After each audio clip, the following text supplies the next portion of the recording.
میں آج اپنی ساری قوم کو سمجھانا چاہتا ہوں کہ کیوں ہم اس جگہ پہ پہنچ گئے کہ ہم جیل بھرو تحریک کا آغاز کرنا چاہتے ہیں. اس کی کیا وجہ ہے؟ دیکھیں، ساری دنیا میں قومیں کسی قانون کے تحت چلتی ہیں. قانون کیا ہوتا ہے؟ وہ آئین فیصلہ کرتا ہے کہ کیا قانون میں جائز ہے اور کون سی چیز ناجائز ہے. جب سے یہ امپورٹڈ حکومت آئی ہے، اس ملک کے آئین اور قانون کی دھجیاں اڑائی گئی ہیں. حالات یہ ہیں کہ عدالتوں کی بھی باتیں، ان کے احکامات نہ پولیس سنتی ہے نہ یہ ریاست سنتی ہے. میں آپ کو مثال دیتا ہوں کہ ابھی حال ہی میں جب یہ امپورٹڈ حکومت بھاگ رہی تھی اسلام آباد کے لوکل گورنمنٹ الیکشن سے، تو عدالت نے کہا کہ فوری طور پہ ڈیٹ دو، بلکہ انہوں نے تو کہا کہ 48 گھنٹے میں کرواؤ. ابھی تک کوئی مہینہ ہونے لگا ہے تقریباً، ابھی تک الیکشنز نہیں ہوئے.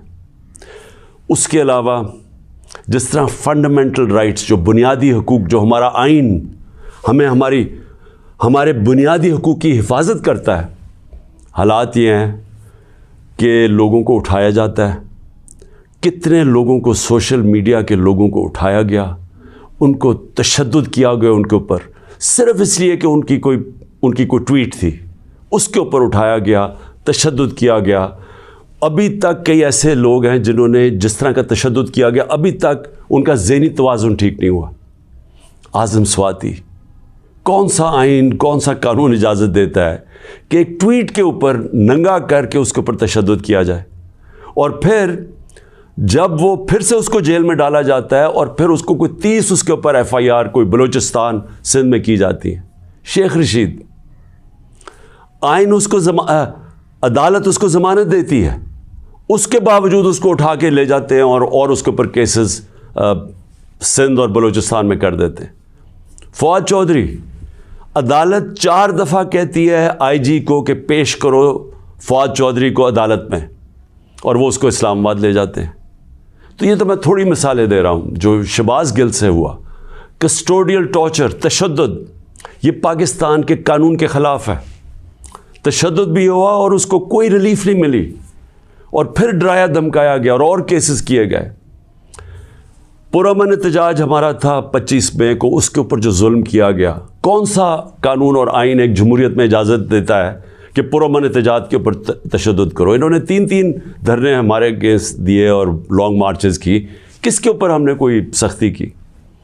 تو میں تو یہ تھوڑی سی مثالیں دے رہا ہوں آپ کو کہ ہمارا سارا جو ہمارے آئین اور قانون کے اوپر جو اعتماد ہے ہم اس قوم کا، وہ اٹھتا جا رہا ہے. اور بلکہ ہمیں یہ خوف ہے کہ جو اب آئین جو جمہوریت بیس ہوتی ہے جس آئین کے اوپر، اور جمہوریت کے اندر واضح طور پہ ہے کہ 90 دن کے اندر الیکشنز کروانے پڑیں گے. ہم نے اپنی 2 حکومتیں پنجاب اور سندھ میں کیوں گرائیں؟ گرائیں کیا ڈیزالو کی؟ خود کوئی ایسے نہیں کرتا. ہم نے صرف آئین کو سامنے رکھ کے کی کہ ہمیں جب پتہ تھا کہ 90 دن کے علاوہ آپ آگے نہیں جا سکتے، تو ہم نے اس کو سامنے رکھ کے الیکشنز کی طرف گئے. اس لیے کہ ملک ایک بہت بڑے بحران کا شکار ہے، ایک پولیٹیکل انسٹیبلٹی کا شکار ہے، اور جب تک اس ملک میں سیاسی استحکام نہیں آتا، ہماری معیشت نہیں ٹھیک ہونے لگی.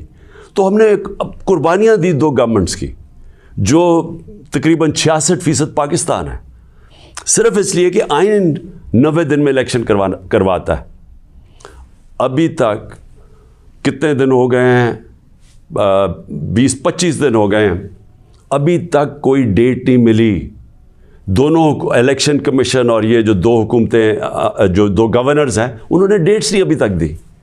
اور یہ سیدھی پاکستان کے آئین کی وائلیشن ہے. اور اگر یہ 90 دن سے آگے جاتے ہیں تو آئین بڑا صاف ہے اس میں کہ آرٹیکل 6 لگے گا. یہ ساری قوم اب دیکھ رہی ہے پاکستان کی عدالتوں کی طرف، اور میں یہ واضح کرنا چاہتا ہوں، یہ وہ پاکستان میں وقت آ گیا جو جسٹس منیر مومنٹ ہم کہتے ہیں، کہ ایک دفعہ ڈاکٹرن آف نیسیسٹی کے تحت ہماری جو اس قوم کا ڈاؤن سلائڈ شروع ہوا ہے، جو نچلا سفر شروع ہوا ہے، وہ جو فیصلہ تھا کہ ڈاکٹرن آف نیسیسٹی کے تحت آئین کو پیچھے ہٹا کے ہم نے طاقت کے ساتھ ہماری عدالتیں گئی. تو آج بھی وہی وقت ہے, سارا پاکستان دیکھ رہا ہے, ٹائم بدل چکا ہے. اگر یہ ہم نے دیکھا کہ اس سے آگے جاتے ہیں تو ہم نے یہ پلان کیا ہوا ہے کہ ہم نے اپنے آئین, اپنے ملک کے قانون کے رول آف لاء کے لیے, انصاف کے لیے ہم نے یہ جیل بھرو تحریک کا فیصلہ کیا, کیونکہ ہمیں کوئی نظر نہیں آ رہا کہ یہ جو وہ لوگ جن کی اوپر کرپشن کے کیسز, انٹرنیشنل انکشاف ہوتا ہے پینما کا, جس میں پتہ چلتا ہے کہ مریم نواز 4 مہنگے ترین لنڈن کی اپارٹمنٹس, جو کہ لنڈن کے سب سے مہنگے علاقے میں, اس پینما کے انکشاف میں پتہ چلتا ہے کہ اصل مالکہ ان کی مریم نواز تھی. اس کے بعد سارا ٹرائل ہوتا ہے, سزا ہوتی ہے. تو ان کے اوپر تو کوئی ایسا تشدد نہیں ہوا, ان کو تو جیل میں رائلٹیز کی طرح رکھا گیا. ان کے ذرا دیکھیں جیل میں کیسے جا رہے تھے. تو یہاں ٹویٹس کے اوپر تشدد کیا گیا. تو اس لیے 2 راستے ہمارے سامنے. ایک راستہ یہ ہے کہ ہم توڑ پھوڑ کریں, انتشار پھیلے گا ملک میں, سڑکیں بند کریں, پتھراؤ کریں, پہیہ جام سٹرائک کریں. تو ملک کے تو آگے حالات وہ ہیں, پاکستان کی تاریخ میں معیشت ادھر تک نیچے نہیں پہنچی جو انہوں نے پہنچائی ہے, اور یہ ہم سب کو پتہ تھا ہونا ہی ہے. اور ہم نے جو اس وقت ان کے ہینڈلرز تھے ان کو واضح کر کے بتایا کہ اگر آپ نے سازش کر کے حکومت گرائی گئی, ان سے نہیں سنبھالی جائے گی, اور نہیں سنبھالی گئی.